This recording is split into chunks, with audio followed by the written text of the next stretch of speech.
आज मैं ट्रैवल कर रहा हूँ मुंबई टू रियाद, वो भी Saudi airlines.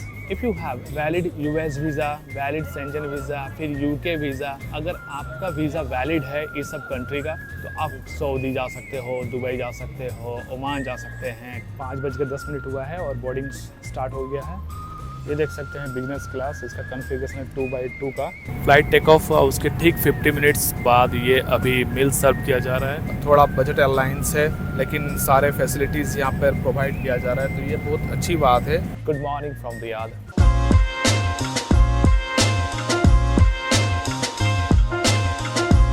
Hello everyone, good morning and welcome back to my channel.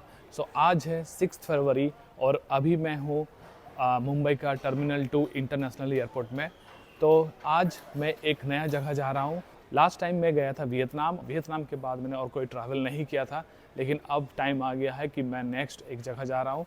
अब ये जो जगह है ये बहुत ही यूनिक है। तो अब मैं जा रहा हूँ वेस्ट एशिया, और वेस्ट एशिया में जो मिडिल ईस्ट कंट्री है, मिडिल ईस्ट कंट्री में सबसे बड़ा जो कंट्री है वो है सऊदी अरबिया। जो मेरी जो फ़्लाइट है वो सऊदी अरब का कैपिटल रियाद है। तो आज मैं ट्रैवल कर रहा हूँ मुंबई टू रियाद, वो भी सऊदी एयरलाइंस। तो जैसे आप लोग जानते हैं कि मिडिल ईस्ट में बहुत सारे वेस्ट एशियन कंट्री सब है, जैसे यूएई है, उसके बाद कतर है, सऊदी अरब है, ओमान है और बहरीन है। तो ये बहुत सारे कंट्री है मिडिल ईस्ट पे जो कि वेस्टर्न एशिया में आता है। और वेस्टर्न एशिया का Saudi Arab one of the biggest, और आप बोल सकते हैं सबसे बड़ा एक कंट्री है। और वहाँ का जो कैपिटल है सऊदी अरबिया का, उसका कैपिटल है रियाद। और रियाद में जो करेंसी यूज़ होता है वो होता है सऊदी रियाल। सऊदी अरब बहुत फेमस जगह है, मतलब आप मान लो टूरिज़्म के पर्पस के लिए नहीं, वो फेमस इसलिए है क्योंकि ये एक सऊदी अरब में दो जगह जो है मक्का एंड मदीना, इस्लाम का बर्थ यहीं से हुआ था। तो इसीलिए एक ये सिग्निफिकेंट प्लेस है मुस्लिम लोगों के लिए, जो कि all over the world Muslims यहाँ पे आते हैं हज करने के लिए, उम्रा करने के लिए। सऊदी अरब में दो हॉलीएस्ट सिटीज़ है, एक है मक्का एंड दूसरा है मदीना। तो बहुत सारे लोग मक्का एंड मदीना जाते हैं, जद्दा जाते हैं, और जद्दा से मक्का मदीना पास है। लेकिन ये जो रियाद है, रियाद आप बोल सकते हो कि सऊदी अरब का मिडिल पोर्शन में है। तो वहाँ से जद्दा बहुत दूर है और रियाद इनका कैपिटल है। और मैं जिस लिए जा रहा हूँ रियाद, वो आपको बाद में पता चलेगा मेरे दूसरे व्लॉग में। फ़िलहाल तो मैं अभी यहाँ से सऊदी एयरलाइंस में जा रहा हूँ मुंबई टू रियाद। और Saudi airlines one of the underrated airlines है। तो मैं बहुत ज़्यादा एक्साइटिंग हूँ सऊदी एयरलाइंस को रिव्यू करने के लिए कि सऊदी एयरलाइंस कैसा है कैसा नहीं है। और डेफिनेटली एक मिडिल ईस्ट का ये एयरलाइंस है।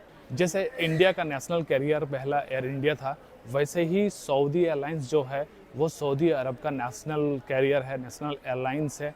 और इनका जो बेस है, जो ऑपरेशनल बेस है वो जिद्दा है। मतलब जिद्दा जैसे हर एयरलाइंस का एक ऑपरेशनल बेस होता है, वैसे ही सऊदी एयरलाइंस का भी ऑपरेशनल बेस है जो कि है जिद्दा। मतलब इनका आप बोल सकते हो कि हेडक्वार्टर है। तो ये जो सऊदी एयरलाइंस है ये एक्चुअली बोइंग है, बोइंग 777-300ER है। और ये एक्चुअली जो फ़्लाइट का नंबर है, ये फ़्लाइट का नंबर है 741। मुंबई से ठीक 6 बजे फ़्लाइट है ये। और ये फ़्लाइट डेली रहती है, तो आप डेली आप 6 बजे मुंबई से है। और इनका जो अराइवल टाइम है सऊदी में वो आपको 8 बजे सऊदी में आपको पहुंचा देगा, रियाद में पहुंचा देगा। तो आज मुंबई का टर्मिनल 2 में बहुत ज़्यादा मुझे क्राउड देखने को मिला। मतलब बेसिकली बहुत कम टाइम लगता है। मतलब जैसे आपको बोर्डिंग पास मिल गया, सिक्योरिटी चेक इन हो गया, उसके बाद इमिग्रेशन होता है। तो इमिग्रेशन में इस बार मुझे लगता है कि बहुत ज़्यादा टाइम लग गया, क्योंकि बेसिकली इतनी ज़्यादा भीड़ थी। और जो काउंटर थे, काउंटर में भी सारे ऑफिसर बैठे नहीं थे। तो मतलब एक काउंटर में एक ऑफिसर बैठे हुए हैं। हालांकि 2 रहते हैं लेकिन 2 बैठा नहीं था, तो बहुत लंबी लाइन लग गई थी। तो उसमें कम से कम हाफ एन आवर जैसा लग गया, मतलब करने के लिए। तो बेसिकली जो ओवरऑल प्रोसेस मुझे लगा time, boarding pass, security check in, immigration, around 1 hour 15 minutes के जैसे लगा टाइम। हालांकि ये आधे घंटे में हो जाता है, क्योंकि लास्ट टाइम भी मैं आया था वियतनाम के लिए, तो आधे घंटे में सब कुछ हो गया था। इस बार मुझे लगता है कि थोड़ा इनको ये टाइम ले लिए, और मुझे लगता है कि और भी ऑफिसर अगर बैठे रहते इमिग्रेशन में तो मुझे लगता है और फटाफट हो सकता था। तो ये रहा इमिग्रेशन काउंटर। इसके ठीक आप जैसे ही इमिग्रेशन करते हैं, इमिग्रेशन करने के बाद ये आपको ड्यूटी फ्री एरिया मिल जाता है। मुंबई का टर्मिनल 2 का ये ड्यूटी फ्री एरिया। और आप देख सकते हैं यहाँ पे बहुत सारे आपको ऐसे शॉप मिल जाएगा जो कि ड्यूटी फ्री शॉप है। जो चीज़ें ब्रांडेड चीज़ें हैं वो ब्रांडेड चीज़ें सस्ते में आपको मिल जाएगा। तो कुछ ऐसा है, आप देखो यहाँ पर अरमानी का आपको मिल जाएगा, उसके बाद गुची का है, बॉस है, क्लो है, और ऐसे आपको यहाँ पे सब कुछ चॉकलेट, अल्कोहल, उसके बाद यहाँ पे वॉच, बहुत सारी चीज़ें आपको देखने को मिलेगा। तो ये ड्यूटी फ्री एरिया है, तो यहाँ से भी आप शॉपिंग कर सकते हैं।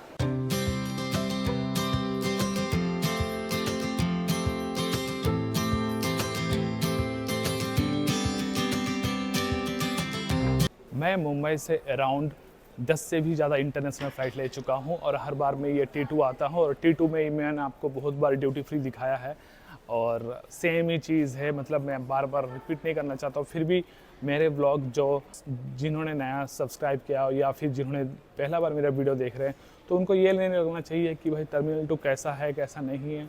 तो बेसिकली मैं आपको दिखा देता हूँ कि टर्मिनल 2 कैसा है और इनका ड्यूटी फ्री एरिया कैसा है, अंदर का मतलब इंटीरियर कैसा है एयरपोर्ट देखने में, तो आपको ओवरऑल एक आइडिया मिल जाएगा। सो कहीं एक जगह बैठते हैं और फिर मैं आपको प्रोसेस बताता हूँ कि मैं ये जो सऊदी जा रहा हूँ और मुझे क्या क्या वीज़ा के लिए क्या क्या डॉक्यूमेंट्स देना पड़ा, या फिर वीज़ा ऑन अराइवल है या फिर ई वीज़ा है, क्या प्रोसेस है, आप कैसे जा सकते हैं एज ए इंडियन। यहाँ से आप मुंबई से या फिर दिल्ली, चेन्नई, कहीं से भी हो, आप इंडिया में कहीं पर भी हो, आप कैसे बेसिकली जा सकते हैं सऊदी, या फिर मिडिल ईस्ट बोल सकते हैं, या फिर आप बोल सकते हैं कि वेस्ट एशिया।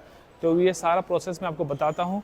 मैं कहीं एक जगह बैठ जाता हूँ, फिर आपको मैं डिटेल्स में बताता हूँ कि मैं किस वीज़ा पे जा रहा हूँ और मुझे इस एयरलाइंस का टिकट कितना पड़ा for one way from Mumbai to Riyadh. ये सारा चीज़ें मैं आपको डिटेल्स में बताता हूँ। सो अब बातें करता हूँ कि मैं ये सऊदी का कैसा मैंने ये सऊदी का कैसे प्लान किया।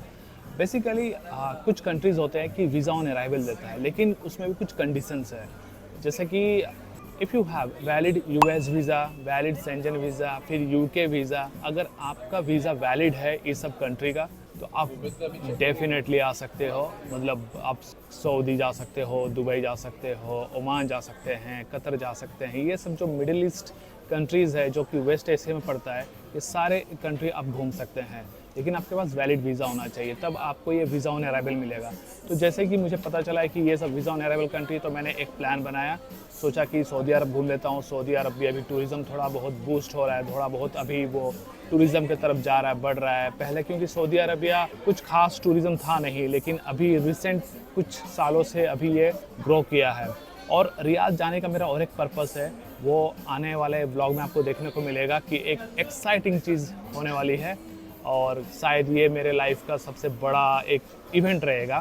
तो मैं भी इसलिए मैंने रियाद का प्लान कर लिया। उसके बाद रियाद से मैं सीधा निकल जाऊंगा अबू धाबी, अबू धाबी के बाद चला जाऊंगा मैं दुबई, दुबई के बाद सीधा मस्कट चला जाऊंगा and then back to India. हालांकि अभी आज ये फर्स्ट ब्लॉग है और इस ब्लॉग पे आपको सऊदी एयरलाइंस का रिव्यू देखने को मिलेगा, क्योंकि यूट्यूब में मैंने देखा कि कुछ अच्छा रिव्यू है नहीं इस एयरलाइंस के बारे में। बहुत ही अंडररेटेड एक एयरलाइंस है, और जैसे कि दुबई लोग जाते रहते तो एमिरेट्स का भर भर के आपको रिव्यू मिल जाएगा, लेकिन सऊदी एयरलाइंस का आपको रिव्यू बहुत कम देखने को मिलेगा, जो कि है थोड़ा बहुत है, लेकिन वो भी आप बोल सकते हो कि इतने अच्छे डिटेल तरीके से नहीं दिया गया है। देखते हैं सऊदी एयरलाइंस कैसा होता है कैसा नहीं है फ़िलहाल, और काफ़ी एक्साइटेड हूँ मैं जाने के लिए सऊदी।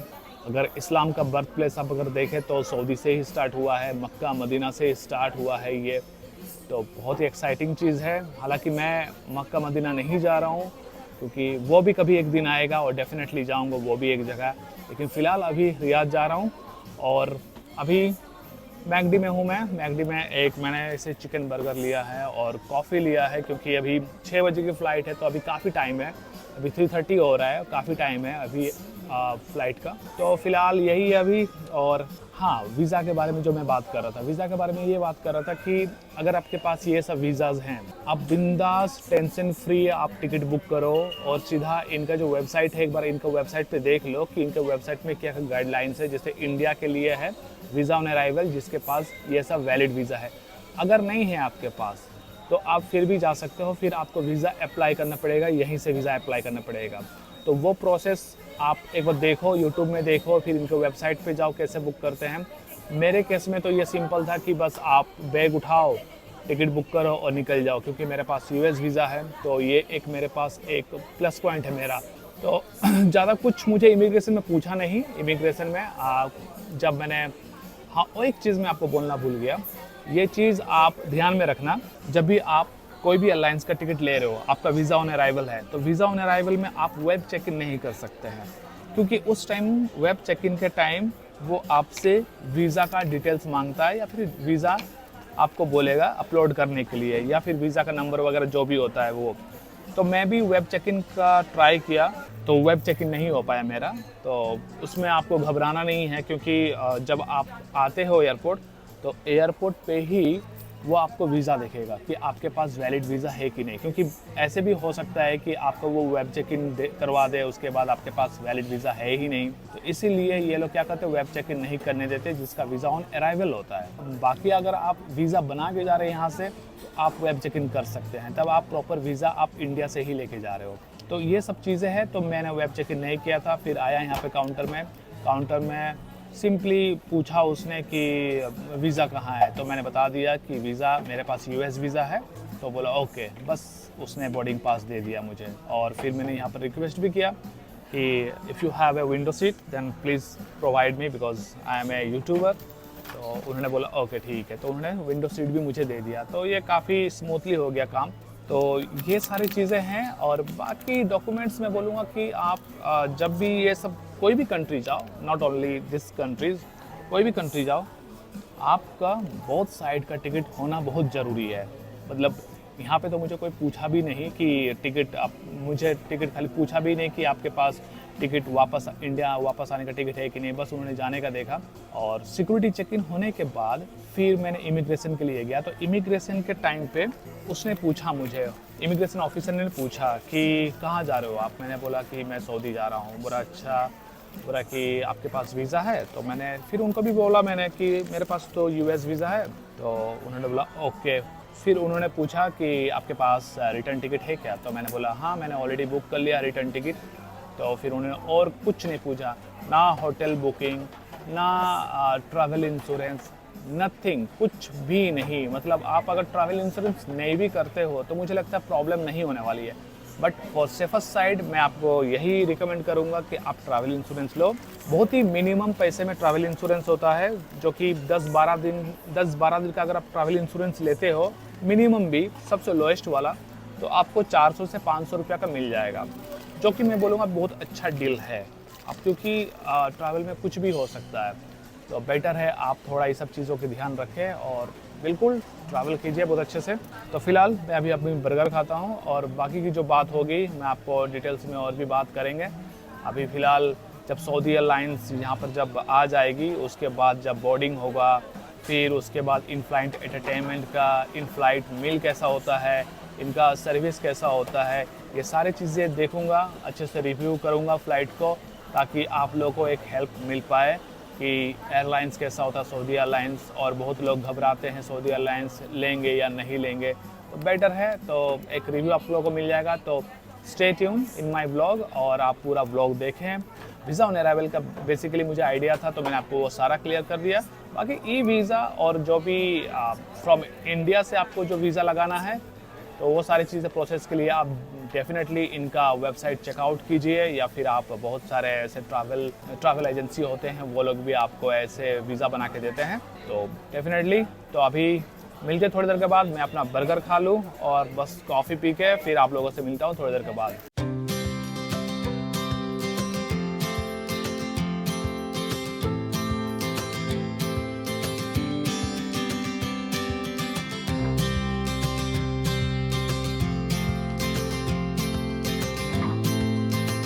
आप यहाँ से कैश भी ले सकते हैं, करेंसी भी एक्सचेंज कर सकते हैं, बहुत सारे फैसिलिटीज़ है एयरपोर्ट में। मतलब जैसे कि एक इंटरनेशनल एयरपोर्ट में होना चाहिए। करेंसी एक्सचेंज कीजिए, उसके बाद यहाँ पर फूड कोर्ट वगैरह मिल जाएगा आपको। यहाँ पे आपको एक मैक भी देखने को मिलेगा। और अगर आप ये बोर्ड को देखें तो यहाँ पर आपको अदानी लाउंज भी देखने को मिलेगा। प्रेयर रूम है, तो प्रेयर रूम जैसे आप प्रे कर सकते हैं जाके उस रूम पे।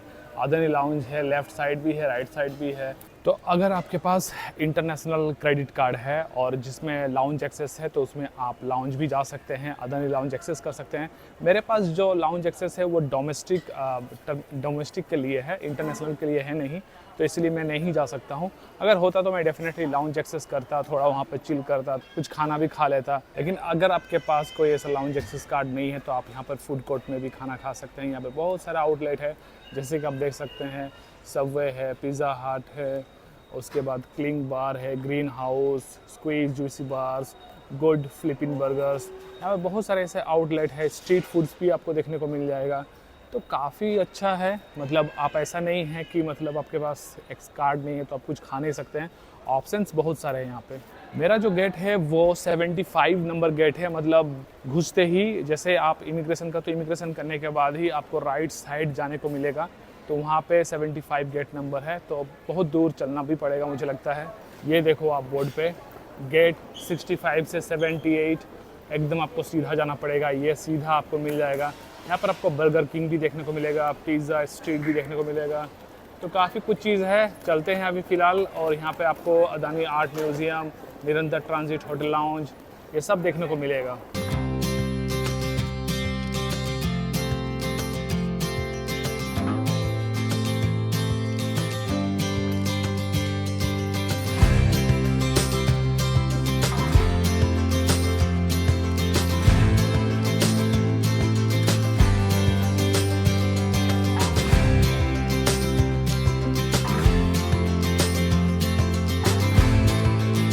तो फाइनली अब 5:10 हुआ है और बोर्डिंग स्टार्ट हो गया है। अभी देखते हैं कैसा है ये एयरलाइंस। सो अब बोर्डिंग हो रही है सऊदी एयरलाइंस में, और याद के लिए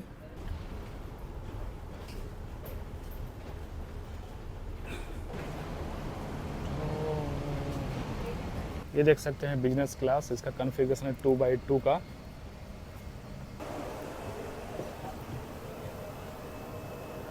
और ये है इकोनॉमिक क्लास, इकोनॉमिक क्लास में है 3x3x3 का है कॉन्फ़िगरेशन। और मेरा जो सीट है वो 52L है, विंडो सीट।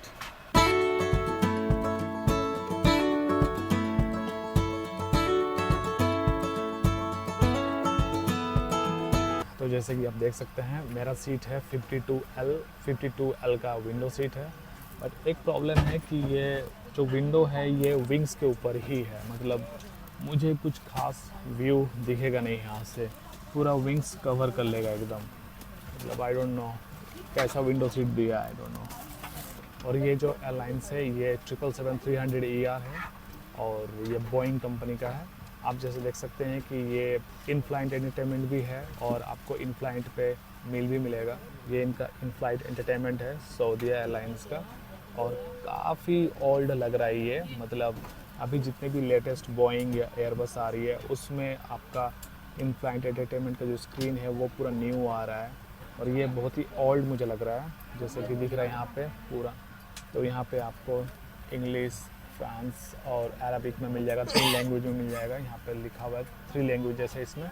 एक ब्लैंकेट दिया जाता है यहाँ पे, क्योंकि ये फ़्लाइट ऑलमोस्ट 3 घंटे का है, तो यहाँ पे एक ब्लैंकेट दिया जाता है, और blanket almost dark green colour का है, लाइक सऊदी एयरलाइंस का कलर भी ऐसा ही कुछ है, ग्रीन, और आप बोल सकते हो थोड़ा से ऑफ बीट वाइट का है। तो काफ़ी ठीक है, क्योंकि मे भी थोड़ा ठंड वगैरह लगेगा तो ब्लैंकेट ओढ़ सकते हैं आप। USB चार्जर भी दिया गया है, USB से अपना फ़ोन वगैरह चार्ज कर सकते हैं। बाकी ऐसा कोई चार्जर है नहीं, जैसे आप देख सकते हो नीचे पे कोई चार्जर वगैरह है नहीं कि अगर आपके पास Type-C है तो आप यहाँ पे चार्ज नहीं कर सकते हैं। ये एक प्रॉब्लम है, बिकॉज अभी सारे फ़ोन्स Type-C का आ रहे हैं और यहाँ पे USB पोर्ट दिया गया है। बाकी सीट कंफर्टेबल है और हेड रेस्ट भी है, आप अपने अकॉर्डिंग एडजस्ट कर सकते हैं हेड रेस्ट को। बाकी लेग स्पेस वगैरह भी बिल्कुल सही है, जैसे कि आप देख सकते हैं यहाँ पे लेग स्पेस ऑलमोस्ट मेरी हाइट 6 फीट है, लेकिन आराम से यहाँ पे आप स्ट्रेच कर सकते हैं। जैसे कि हर फ्लाइट में मिलता है एयर सिग्नेट्स बैग एक आपको मिलेगा यहाँ पे। एज आई सेड कि ये बोइंग 777-300ER है, तो ये सेफ्टी इंस्ट्रक्शन का एक आपको देखने को मिलेगा। हालांकि ऑलमोस्ट सारे बोइंग का सेफ्टी इंस्ट्रक्शन सेम ही रहता है, 777-300 का ऑलमोस्ट सेम ही रहता है, बट फिर भी एक बार सेफ्टी इंस्ट्रक्शन आप देख लें, ज़्यादा बेटर है। थोड़ा बहुत चेंजेस हो सकते हैं फ़्लाइट के according. Let's see in flight entertainment क्या क्या है। इंग्लिश पे जाके देखते हैं। ये जो इन फ्लाइट एंटरटेनमेंट है ये टच स्क्रीन नहीं है, मतलब आप टच से कुछ कर नहीं सकते हैं, आपको सारी चीज़ें इसी रिमोट से करना पड़ेगा। ये जो रिमोट कंट्रोल दिया गया है इसी से आप सब कुछ कर सकते हैं। बाकी चेंज वगैरह है, जैसे ये देखो आप ऐसे चेंज कर सकते हैं, आप ऊपर से आप ऐसे चेंज कर सकते हो। ये थोड़ा आउटडेटेड है क्योंकि नए एयरलाइंस में अब ये सब नहीं आता है। ये बहुत ही पुराना एयरलाइन से बोल के आपको ये देखने को मिलेगा, अदरवाइज़ सारे एयरलाइंस में अभी टच स्क्रीन आ गया है। वैसे 3D मैप्स भी देखने को मिलेगा आपको, मतलब यहाँ से हमारा जो है कि मुंबई है, यहाँ से फ़्लाइट टेक ऑफ करेगी और सीधा रियाद, सऊदी अरेबिया का कैपिटल रियाद में जाकर पहुँचाएगी ये। अभी देख लेते हैं मूवीज़ में क्या क्या है। यहाँ पर बहुत सारे आपको मूवीज़ देखने को मिल जाएगा, जैसे हॉलीवुड मूवीज़ है। हॉलीवुड में भी अच्छी अच्छी मूवीज़ है, जैसे like one battle after another, अभी मुझे नई मूवी आई थी, F1 मूवी है। इसके बाद आप देख सकते हो और थोड़ा अरबिक मूवी आपको देखने को मिलेगा। लेट्स सी बॉलीवुड है कि नहीं, क्योंकि ये फ़्लाइट मुंबई से रियाद जाती है तो बॉलीवुड तो डेफिनेटली होगा ही होगा, बट लेट्स सी क्या होता है। ज़्यादातर अभी इंग्लिश अरबिक यही सब आ रहा है। अभी तक तो मुझे कुछ मिला नहीं है। एक मूवी मिला है आज़ाद और पुष्पा 2 कल हो ना हो, ये सब कुछ मूवी है बॉलीवुड के। काफ़ी लिमिटेड एडिशन है बॉलीवुड के, तो कुछ ऐसा खास है नहीं। आपको जो भी मिलेगा आपको हॉलीवुड और अरबिक मिलेगा ज़्यादा यहाँ पे। ये थोड़ा बहुत डिसअपॉइंटिंग है क्योंकि बॉलीवुड कुछ होना चाहिए था। यहाँ पे बहुत ही कम है ऑप्शंस मूवीज़ में, खास करके मूवीज़ में। बाकी आपको यहाँ पे इस्लामिक कुछ मिल जाएगा, movies, TV shorts, audio, games, kids section मिल जाएगा, लाइव शो, सर्वे, मील मेनू भी है। लेट्स सी मील मेनू में क्या है। आई डोंट थिंक सो कुछ होगा मील मेनू में मेंशन। मेन कोर्स यहाँ पे मेंशन है, एक ही आइटम। तो मतलब ये कुछ है कि बस एक ही मेन कोर्स में दे के रखा है इन लोगों ने, कुछ खास है नहीं। और ये बहुत लैग कर रहा है, मतलब जो रिमोट है, रिमोट के साथ अगर आप टच करोगे और रिमोट से जब से आप क्लिक करोगे तो ये बहुत ही लेट में रेस्पॉन्स कर रहा है, स्मूथ नहीं है। मतलब ये इन फ्लाइट एंटरटेनमेंट इतनी स्मूथ नहीं इनको अब अपग्रेड करना ज़रूरी है। टीवी शॉर्ट्स है इस्लामिक में, लेट्स से इस्लामिक में क्या है, इस्लामिक में कुछ स्पीच है वगैरह है, होली कुरान है, दुआ चैनल है, हज एंड उम्रा के बारे में है, इस्लामिक प्रोग्राम्स हैं। टीवी शोज़ में देखते हैं, जब भी क्लिक कर रहा हूँ बहुत टाइम लगा रहा है ये आने के लिए। अभी टीवी शोज़ में देखिए आप, Elizabeth boss, Matlock, last anniversary, reunion. TV shows ठीक ठाक है। एनिमेशन में 2 ही है, किड्स के लिए 2 ही है, ज़्यादा कुछ है नहीं इसमें भी कलेक्शन। यहाँ पे एक ट्रे टेबल है, आप यहाँ पे आप ट्रे टेबल का यूज़ कर सकते हैं। जब मिल दिया जाएगा तो ये ट्रे टेबल का भी यूज़ कर सकते हैं, या फिर आप कुछ ऐसे भी लाइक कुछ चीज़ें रख सकते हैं। तो ये है इन फ्लाइट एंटरटेनमेंट, और बाकी कुछ ऐसा है नहीं। चार्जर तो मैंने आपको बोल ही दिया कि चार्जर तो कुछ दिया नहीं गया, बस एक आपको यहाँ पे मिलेगा टाइप USB का मिलेगा। और ये प्रॉब्लम है क्योंकि आजकल मैक्सिमम फ़ोन टाइप C का आ रहा है, तो ये एक डिसएडवांटेज आप बोल सकते हैं अगर इसमें आप आ रहे हो तो। ये फ़्लाइट काफ़ी आउटडेटेड है। लेट्स सी क्या इनका इन फ्लाइट मिल रहता है। और आई थिंक बोर्डिंग कंप्लीट हो चुका है ऑलमोस्ट। ये देखो आप, ये पूरा विंग के ऊपर ही मुझे सीट दे दिया है। मुझे नहीं लगता कोई व्यू दिखेगा यहाँ से, बहुत डिफ़िकल्ट है, कुछ भी नहीं दिखेगा। क्या ही सीट दिया इन लोगों ने, पता नहीं। जबकि मैंने रिक्वेस्ट भी किया था कि मैं ऊपर से कुछ शूट करूँगा, वीडियो शूट करूँगा, क्योंकि आई एम ए ब्लॉगर, तो मैं सोचा था कि कुछ वीडियो शूट करूँगा, but I don't think so कुछ दिखेगा यहाँ से।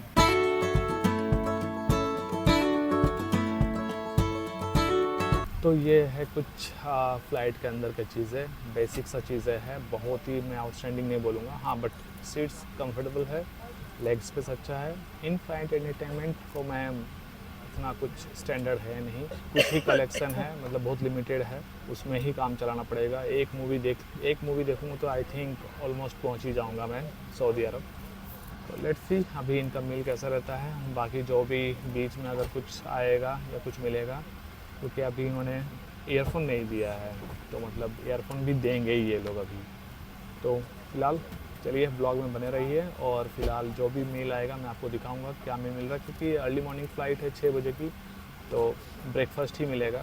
तो लेट्स सी ब्रेकफास्ट में क्या मिलता है, वेज नॉन वेज क्या क्या ऑप्शन रहता है, क्या मिलता है वो मैं आपको बताता हूँ। तो फ़िलहाल ये फ़्लाइट 777-300 बोइंग है, काफ़ी बड़ी फ़्लाइट है, और जैसे मेरा सीट ही है 52L, इसके बाद भी और भी नंबर हैं तो मतलब मैं बीच बीच में बैठा हूँ तो ऑलमोस्ट मुझे लगता है कि मतलब 70-80 तक नंबर होगा maybe.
One hour later.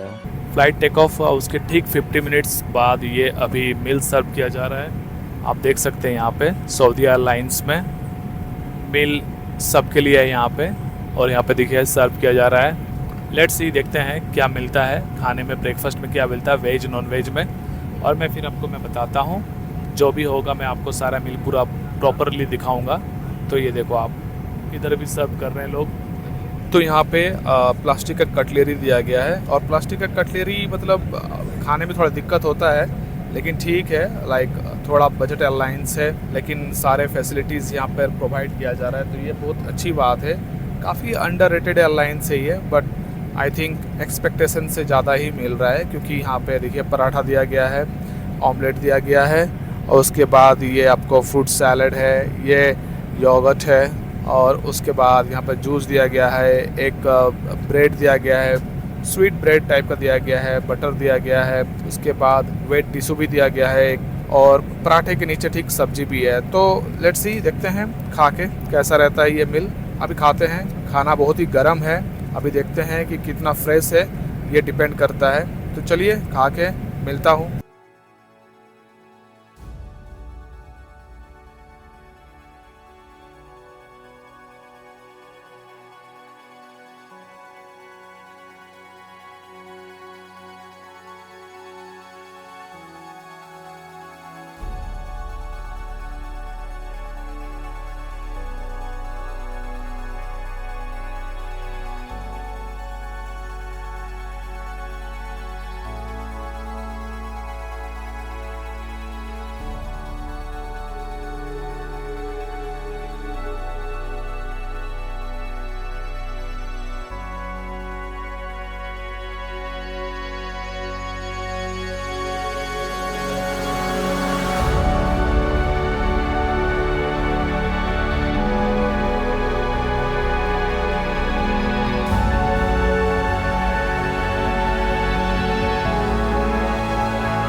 Good morning from Riyadh. मैं अभी जस्ट सऊदी अरब पहुंचा हूं, और सऊदी अरब का जो कैपिटल है रियाद, यहाँ रियाद इंटरनेशनल एयरपोर्ट पे मेरा अभी फ़्लाइट लैंड हुआ है। सऊदी एयरलाइंस का था मेरा एयरलाइंस। मैं आपको क्या बताऊं, एयरलाइंस एक्सपीरियंस अच्छा था, डिसेंट सा था। मैं नहीं बोलूँगा कि एमिरेट्स और एतिहाद जैसा आपको एक्सपीरियंस मिलने वाला है इसमें, क्योंकि ये ऐसा है कि आपको बजट फ्रेंडली एयरलाइंस ही है, आपको सस्ते में मिल जाएगा। ऊपर से ये भी है कि इसमें आपको इन फ्लाइट एंटरटेनमेंट इतना अच्छा ऑप्शंस नहीं मिलेगा, बट ओवरऑल ठीक ठाक था, बिकॉज 4-4.5 घंटे का जर्नी है मुंबई से रियाद का।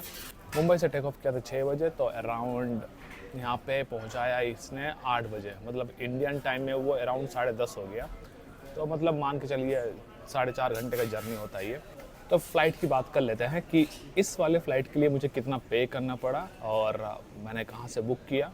इस फ़्लाइट के लिए, मुंबई टू रियाद के फ़्लाइट के लिए, जिसमें आपका 7 kg कैबिन बैग और 23 kg चेक इन बैगेज भी देता है, साथ में आपका मील भी मिलेगा और ऊपर से आपको इन फ्लाइट एंटरटेनमेंट भी मिलेगा। तो इसके लिए मुझे पे करना पड़ा था 12,000 इंडियन मनी, और मैं आई थिंक 2 वीक्स पहले ही बुक किया था, मतलब मेरा सडनली प्लान बना, उसके बाद 2 वीक्स पहले ही मैंने इसको बुक किया। तो 12,000 में फ़्लाइट का टिकट मैंने बुक किया, 12,000 में।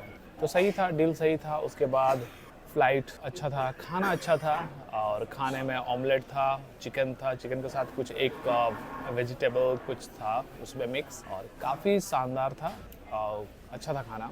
बाकी इन फ्लाइट एंटरटेनमेंट और इम्प्रूव हो सकता है, सर्विस और भी अच्छी हो सकती है। तो फिलहाल ये था मेरा सऊदी एयरलाइंस का एक ओवरऑल एक्सपीरियंस। और यहाँ पे टाइम पे पहुँचा दिया, कोई डिले नहीं हुआ, कुछ भी नहीं हुआ।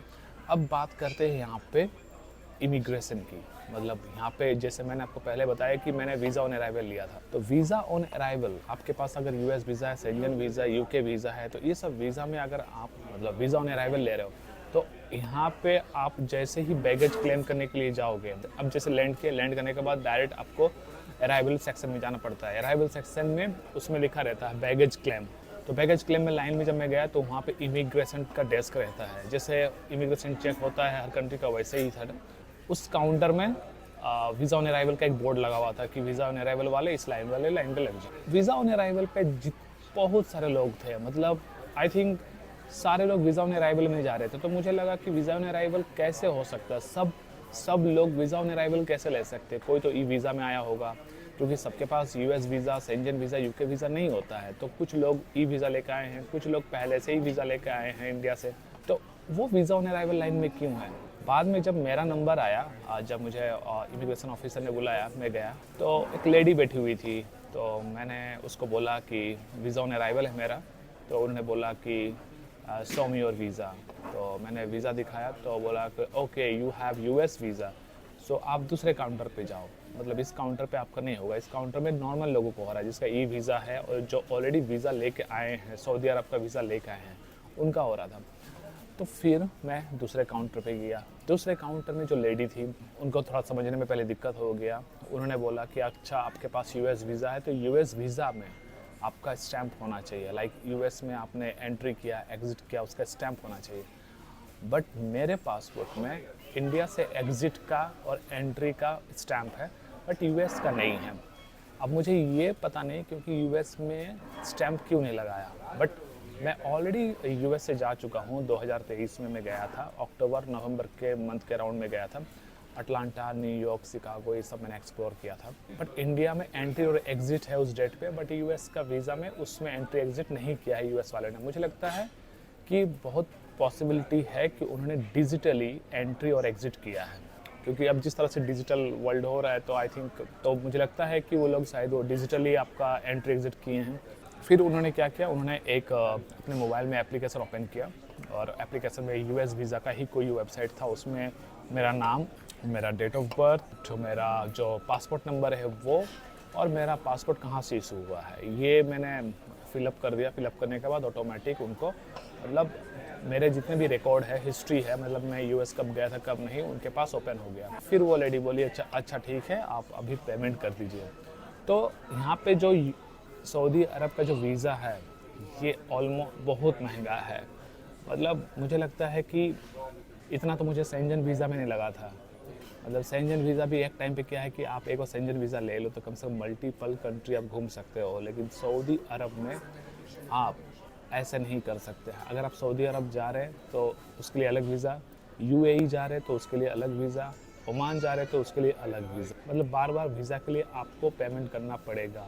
यहाँ पे जो मुझे वीज़ा का लगा अराउंड 105 यूएसडी लगा, तो मान के चलिए अराउंड तो 10,000 के आसपास चला ही गया होगा।